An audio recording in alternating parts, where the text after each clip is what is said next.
ને પછી એ બધા ત્યાંથી જતા રહે છે. આલે ઝુમરીબેન, 50 રૂપિયામાં બધા રંગ અને પિચકારી પણ. Thank you Shiyal uncle. અરે વાહ વાહ વાહ, આજ પહેલી વાર હું હોળી રમીશ. એ એ એ શિયાળભાઈ, આ તે બહુ સારું કર્યું કે હોળીના સામાનની દુકાન ખોલી તે, નહીં તો મીનુ અને ચીનુ તો બધાને લૂંટી જ રહ્યા હતા. બીજી બાજુ મીનુ અને ચીનુ સવારથી દુકાન ખોલીને બેઠા હતા, પરંતુ કોઈ તેના પાસે કલર લેવા આવ્યું નહોતું.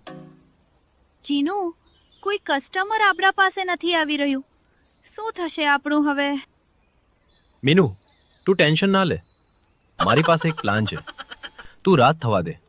હું જોઉં છું કે આ જંગલમાં આપણા સિવાય કોણ દુકાન લગાવે છે હોળીના સામાનની. આપણે તેની દુકાનમાં આગ લગાવી દઈશું. આ બધું શિયાળનો મિત્ર મોર દૂરથી સાંભળી રહ્યો હતો.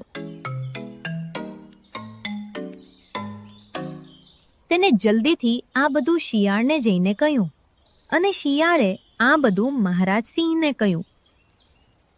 હવે એ લોકો દુકાનની પાછળ એક ઝાડ પાસે છુપાઈ ગયા અને ચીનુ અને મીનુની રાહ જોવા લાગ્યા.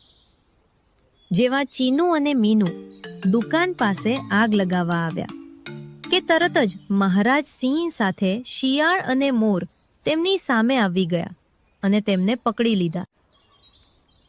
એ પછી મહારાજ સિંહે એ બંને કારાવાસની સજા કરી. પછી જંગલમાં બધા પ્રાણીઓ અને પંખીઓએ મજાથી હોળી રમી.